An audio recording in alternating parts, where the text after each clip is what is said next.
Hello everyone, मैं हूं CMSS पानी। आज हम डिस्कस करेंगे जीएसटी नोटिफिकेशन नंबर 18 डेटेड 28/9/2022 का बारे में। फाइनेंस एक्ट 2022 में जो जीएसटी रिलेटेड प्रोविजन है वो अप्लीकेबल होगा 1 अक्टूबर 2022।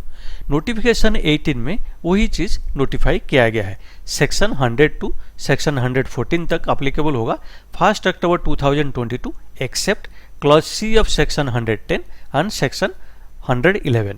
तो ये जो अप्लीकेबल होगा 1 अक्टूबर 2022, तब हमारा कुछ टाइम लिमिट चेंज हो जाएगा, कुछ ड्यू डेट चेंज हो जाएगा, वो बारे में हम डिस्कस करेंगे।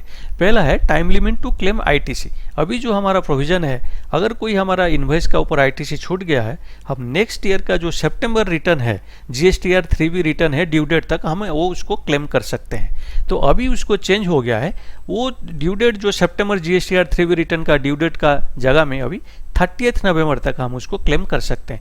सपोज अगर अभी हम एग्जांपल लेते हैं फाइनेंशियल ईयर 21-22 का, तो अगर कोई छूट गया है 21-22 का, तो हमारा प्रोविजन था GSTR 3B रिटर्न जो सितंबर GSTR 3B रिटर्न का ड्यू डेट था 28 अक्टूबर, तब तक हम उसको क्लेम कर सकते थे। अभी वो 28 अक्टूबर का जगह में 30 नवंबर हो जाएगा, तो 30 नवंबर तक हम उसका क्लेम कर सकते हैं। अगर कोई छूट गया है हमारा आईटीसी, कोई इन्वॉइस का ऊपर आईटीसी छूट गया, टाइम लिमिट बढ़ा दिया गया है। नेक्स्ट है GSTR 1। GSTR 1 में जो अगर रेक्टिफिकेशन अगर हम कुछ करना था, पहले हमारा जो प्रोविजन था, हमारा वो प्रोविजन था सितंबर GSTR 3B रिटर्न का ड्यू डेट तक हम कोई चेंजेस हम कर सकते थे, रेक्टिफिकेशन कर सकते थे। लेकिन अभी उसको चेंज कर दिया गया है, वो ड्यू डेट बढ़ा दिया गया है। अभी हम 30 नवंबर तक, ये जैसे टाइम आईटीसी का केस में जैसे बढ़ाया गया है, ये केस में भी वही 30 नवंबर तक उसका एक्सटेंड कर दिया गया है। तो अभी हम इंस्टेड ऑफ सितंबर GSTR 3B return due date जो 28 अक्टूबर होता है, वो जगह में अभी हम 30 नवंबर तक कोई GSTR 1 में अगर कोई रेक्टिफिकेशन करना है तो हम उसको कर सकते हैं। नेक्स्ट जो हमारा चेंजेस है, time limit to issue credit note. अगर कोई हमारा इशू क्रेडिट नोट इशू अगर हम करते हैं, तो हमारा जो टाइम लिमिट था, पहले हम नेक्स्ट ईयर का सितंबर तक हम उसको ये हम क्रेडिट नोट इशू कर पाते थे। अभी वो भी टाइम लिमिट बढ़ा दिया गया है, सितंबर का जो जगह में अभी कर दिया गया है 30 नवंबर। नेक्स्ट ईयर 30 नवंबर तक हम कोई भी अगर क्रेडिट नोट अगर हम इशू करना है, कोई फाइनेंशियल ईयर के लिए अगर कोई हम क्रेडिट नोट इशू करना है, तो नेक्स्ट ईयर 30 नवंबर तक हम कोई भी क्रेडिट नोट इशू कर सकते हैं। नेक्स्ट जो चेंजेस है GSTR 3B में रेक्टिफिकेशन। अभी अगर हमारा कभी कोई अगर रेक्टिफिकेशन करना है GSTR 3B में, हमारा जो अभी जो ड्यू डेट है वो है जो next year GSTR 3B return due date, और अगर सेकेंड क्वार्टर अगर जो क्वार्टरली रिटर्न भर रहा है, सेकेंड क्वार्टर का रिटर्न ड्यू डेट तक हम उसको चेंजेस कर सकते हैं। GSTR 3B में अगर कोई रेक्टिफिकेशन करना है हम कर सकते हैं, लेकिन उसको भी बढ़ा दिया गया है, उसको बढ़ा दिया गया है 30 नवंबर तक। ये जो सितंबर GSTR 3B return due date से और second quarter return due date का जगह में अभी हम नेक्स्ट ईयर 30 नवंबर तक हम कोई भी GSTR 3B में चेंजेस रेक्टिफिकेशन कर सकते हैं। अभी और एक जो चेंजेस है GSTR 5 में है, नॉन रेसिडेंट टैक्सेबल पर्सन। वो जो रिटर्न फाइल करते थे पहले, उसका नेक्स्ट मंथ का 20 डेज तक वो रिटर्न फाइल कर सकते थे। अभी वो 20 डेज जगह में 13 डेज कर दिया गया है, कम कर दिया गया है। 20 डेज जगह में 13 डेज कर दिया गया है GSTR 5 में। ये चेंजेस है नॉन रेसिडेंट टैक्सेबल पर्सन के लिए।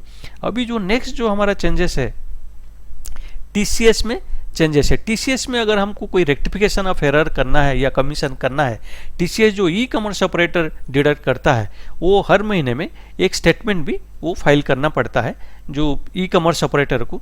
अगर कोई TCS में कोई हमको रेक्टिफिकेशन करना था, अभी जो हमारा प्रोविजन है वो है नेक्स्ट ईयर का जो सितंबर का जो मंथ स्टेटमेंट, जो ई कॉमर्स ऑपरेटर जब सितंबर का मंथ का जो स्टेटमेंट देगा, उसका ड्यू डेट तक हम उसको रेक्टिफाई कर पाते थे।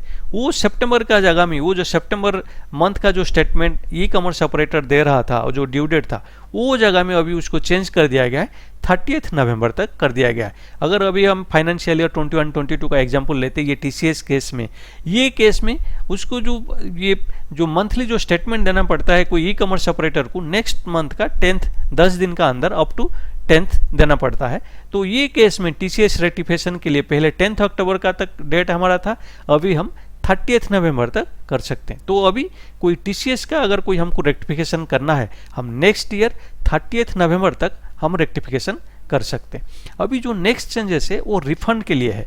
अभी हम पहले अभी जो हमारा प्रोविज़न है, अगर कोई एम्बेसी या यूएन एजेंसी कोई रिफंड क्लेम कर रहा है तो उसका जो टाइम पीरियड था 6 month from the end of the quarter when material is received, ये 6 महीने का जगह में इसको अभी बढ़ा दिया गया है, 6 मंथ का जगह में 2 ईयर्स कर दिया गया है।